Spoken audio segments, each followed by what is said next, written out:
Halo dan selamat datang kembali. Kita lanjut lagi nih, pembahasan mendalam kita. Kali ini kita masuk ke bab 5 dari materi Anda, judulnya, wah provokatif banget. Saya menyarankan Anda membujuk, dia mencuci otak. Haha, iya, judulnya langsung to the point ya. Iya kan, langsung terasa kita bakal masuk ke sisi pengaruh yang lebih gelap gitu. Bukan lagi soal iklan, persuasi baik-baik, tapi udah masuk ranah paksaan, manipulasi. Betul sekali. Kalau bab-bab sebelumnya kan kita banyak bahas persuasi yang ya mungkin lebih halus ya, yang kita temui sehari-hari. Nah, bab ini benar-benar fokus ke bentuk-bentuk ekstrimnya. Situasi di mana orang itu dipaksa, ditipu sampai rasanya kepribadiannya kayak dicuci. Kita akan lihat nanti gimana teknik-teknik ini dipakai dalam konteks yang kadang, ya ampun, mengejutkan dan ngeri juga. Jadi pertanyaan besarnya mungkin ini ya, di mana sih batasnya? Kapan bujukan biasa itu berubah jadi paksaan? Atau bahkan, ya itu tadi, brainwashing. Nah, misi kita kali ini, kita coba pahami deh mekanisme di balik pengaruh ekstrim ini. Mulai dari pelatihan militer yang keras, terus lingkaran setan KDRT, sampai ke praktik penyiksaan. Kita coba lihat juga dampaknya secara psikologis gimana. Siap ya? Yuk kita bedah bareng. Siap, mari kita mulai. Oke, kita mulai dari konteks militer dulu ya. Ini kan dibahas di sumber Anda, sesuatu yang agak, gimana ya, mengganggu gitu. Gimana caranya orang biasa gitu, bisa dilatih untuk melakukan sesuatu yang mungkin banget bertentangan sama nuraninya. Kayak, maaf, membunuh dalam perang. Ini pertanyaan fundamental memang. Pelatihan militer itu pakai serangkaian teknik psikologis ya? Yang kuat gitu. Iya, kuat banget. Tujuannya intinya sih mengurangi stres yang luar biasa itu loh. Yang muncul pas harus ambil nyawa orang lain.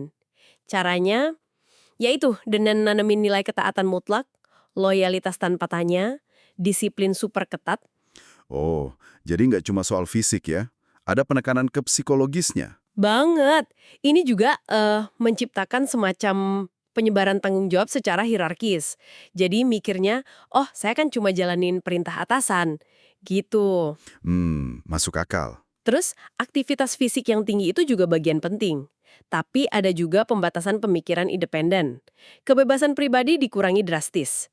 Intinya, Anda diajarin buat bereaksi cepat, bukan buat merenung panjang. Oke. Ditambah lagi, sumber Anda juga menyoroti peran teknologi perang modern. Kayak penggunaan drone, serangan jarak jauh. Itu kan bikin ada jarak psikologis ya. Pelaku nggak lihat langsung korbannya. Jadi tindakan kekerasan itu rasanya jadi lebih impersonal, lebih gampang dilakukan. Wah, ini jadi keinget konsepnya Hannah Arendt. Soal the banality of evil itu. Kebanalan kejahatan. Gimana tindakan mengerikan bisa jadi terasa biasa aja karena orang fokus ke aspek teknis atau proseduralnya. Ada kan ya di sumber ini? Persis seperti itu. Ada penjelasan menarik dari psikolog Daniel Wegner yang dikutip di sana. Katanya, kalau seseorang terlalu fokus ke detail level rendah, misalnya gimana cara narik pelatuk yang benar, koordinat targetnya berapa, itu bisa ngegantiin pemikiran moral level tinggi. Maksudnya? Ya, pemikiran kayak membunuh itu salah gitu. Fokus ke teknis ini secara efektif nurunin hambatan moral. Jadi rasa bersalah yang bisa ganggu eksekusi tugas itu nggak muncul atau ditekan.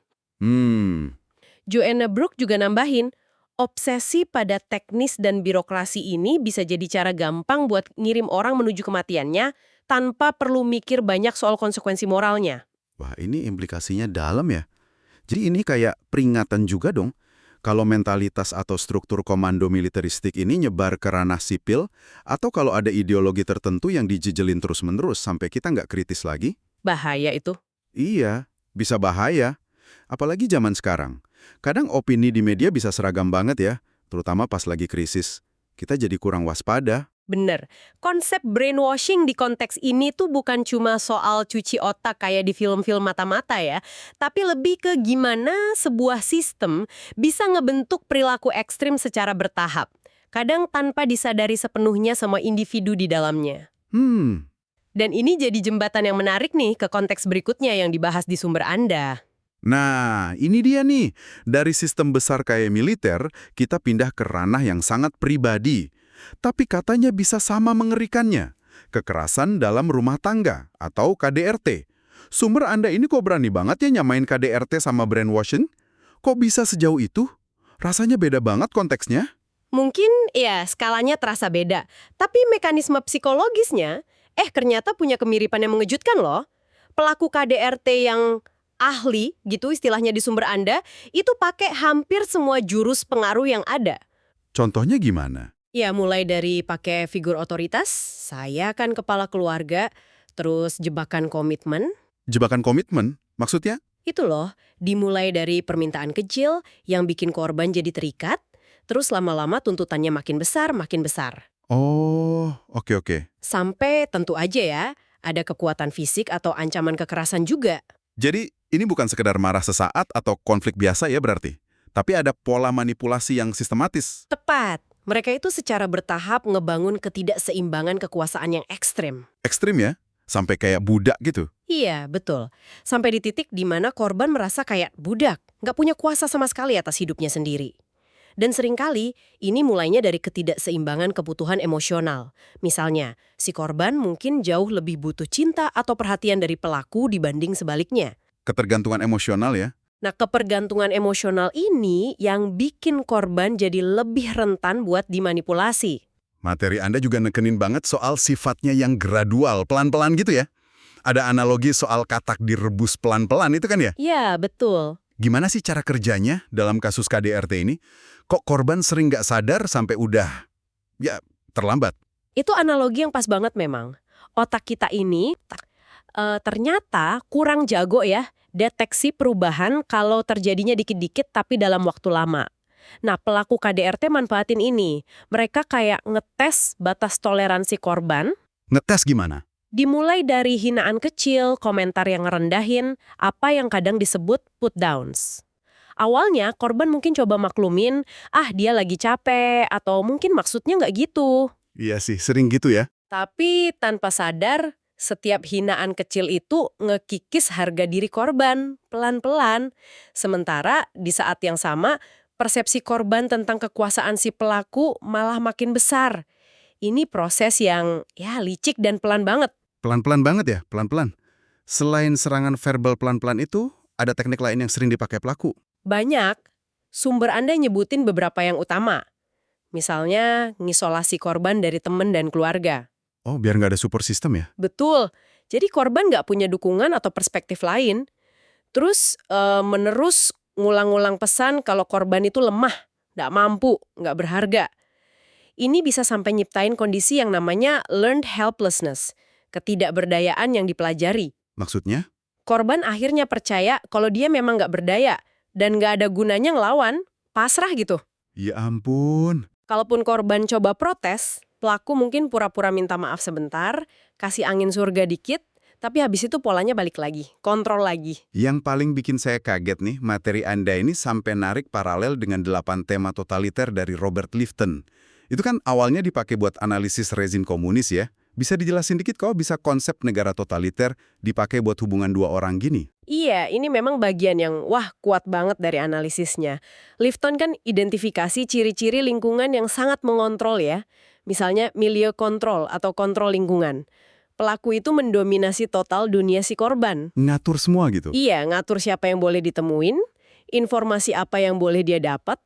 Terus ada cult of confession, kultus pengakuan dosa. Gimana tuh? Korban nggak boleh punya privasi, harus laporin semua pikiran dan tindakannya ke pelaku. Waduh. Aku itu superior, paling bener, paling tahu segalanya. Ideologi superioritas ini. Jangan-jangan ini mekanisme pertahanan diri si pelaku juga buat nutupin insecure-nya. Bisa jadi begitu. Pelaku itu terus-menerus butuh penguatan kalau dirinya superior. Seringkali caranya ya dengan memaksimalkan kontras antara kekuatannya dia sama ketidakberdayaan korban. Ada teori dari Roy Baumeister yang dikutip juga bahwa kekerasan itu seringkali respons terhadap ego threat, ancaman terhadap ego. Terutama pada orang yang gimana? Terutama pada orang yang punya self-esteem tinggi tapi rapuh, gampang tersinggung, merasa dirinya hebat tapi sebenarnya nggak pede gitu. Wah, ini nyambung ke ciri-ciri psikopati dong, kalau gitu. Sangat nyambung. Ciri-ciri psikopati yang diidentifikasi Robert Hare kayak pandangan diri super narsistik, merasa berhak atas segalanya, egosentris parah, nol empati, itu cocok banget sama gambaran pelaku KDRT yang manipulatif ini. Sumber Anda bahkan nyatat perkiraan meskipun psikopat cuma 1-2% populasi, mereka tanggung jawab atas separuh kejahatan serius loh. Serius? Sebanyak itu? Iya, tentu nggak semua pelaku KDRT itu psikopat klinis ya, tapi banyak yang nunjukin ciri self-esteem tinggi tapi rapuh ini. Mereka butuh jatuhin orang lain buat merasa tinggi. Gila sih. Nah, analogi dengan Lifton tadi masih lanjut ya. Ada tema-tema lain yang relevan juga. Masih ada beberapa lagi yang nyambung banget. Misalnya, mystical manipulation, pelaku nyiptain aura seolah-olah dia punya kekuatan khusus, hampir kayak dewa dalam hubungan itu. Korban jadi makin takut dan tunduk. Oke. Terus? Terus ada secret science, keyakinan kalau ajaran atau pandangan pelaku itu mutlak benar, nggak bisa diganggu-gugat sama sekali. Dogmatis banget ya? Iya, ada juga loading the language, pakai bahasa yang disederhanain, slogan klise, atau julukan yang ngerendahin buat ngedefinisiin dunia korban. Kayak ngasih label negatif terus-terusan gitu. Betul. Terus, primacy of doctrine over person. Artinya, ngejaga kebenaran doktrin, dalam hal ini ya, ego si pelaku yang rapuh itu, jadi lebih penting daripada kesehatan fisik atau psikologis si korban. Nggak peduli korbannya kenapa-kenapa, yang penting egonya aman. Nah, itu dia. Dan yang paling ekstrim, dispensing of existence. Keyakinan kalau pelaku berhak nentuin hidup atau mati korban. Ini bisa berujung pada kekerasan yang fatal. Statistik yang dikutip soal pembunuhan anak akibat KDRT di Inggris dan Wales, itu ya ampun, benar-benar nunjukin betapa mengerikannya ujung dari kontrol total ini. Benar-benar bikin merinding dengarnya. Dari kontrol sistemik di militer, terus kontrol personal yang ekstrim di KDRT, sekarang kita masuk ke akarnya nih. Bab ini kan juga bahas soal penyiksaan atau torture yang disebut sebagai leluhur teknik brainwashing. Seberapa jauh sih sejarahnya dan apa ini masih relevan sekarang? Rasanya kan udah nggak zaman ya. Sejarahnya sih panjang dan kelam banget ya.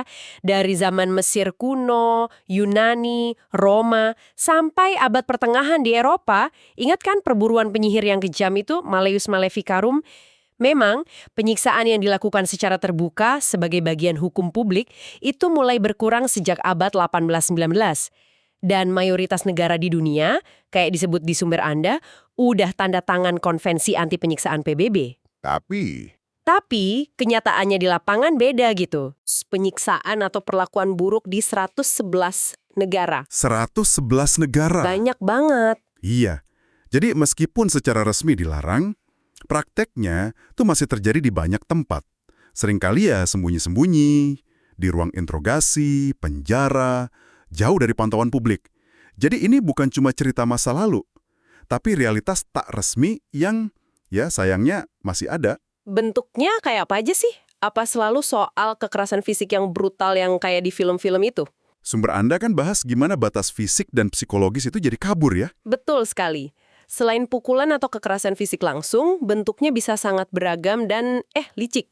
Misalnya maksa korban nahan posisi tubuh yang sakit banget dalam waktu lama, itu kan nyiksa fisik sekaligus mental. Iya, kebayang. Atau deprivasi sensorik dibikin nggak bisa lihat, nggak bisa dengar apa-apa, atau sebaliknya. Stimulasi berlebihan, lampu terang terus, suara bising terus. Deprivasi tidur yang ekstrim. Isolasi total dari kontak manusia, ini bisa ngerusak mental banget. Dikurung sendirian gitu ya? Iya, pembatasan gerak, penglihatan, diet, bahkan kontrol atas kebutuhan paling dasar kayak buang air. Itu semua alat penyiksaan juga. Jadi tujuannya bukan cuma bikin sakit fisik ya, tapi emang sengaja buat ngancurin mentalnya. Tepat sekali. Ada studi dari Hinkle and Wolff yang dirujuk ngamatin metode interogasi komunis di Soviet dan Cina. Polanya mirip, isolasi total, kebosanan yang nyiksa, cemas terus karena nggak tahu bakal diapain, lelah luar biasa, diperlakukan kasar, tekanan psikologis non-stop. Lalu, diselingi hadiah kecil atau momen baik kalau korban mulai nunjukin tanda-tanda patuh atau pecah. Manipulatif banget ya polanya. Iya, jadi jelas penyiksaan fisik itu selalu punya dampak psikologis yang luar biasa besar. Dan memang itu tujuannya, buat matain perlawanan dari dalam. Jadi kalau gitu, tujuan akhir penyiksaan dalam konteks kontrol pikiran ini apa dong? Benar-benar ngancurin orangnya gitu? Tujuannya benar-benar totaliter, ngancurin self atau rasa diri si korban.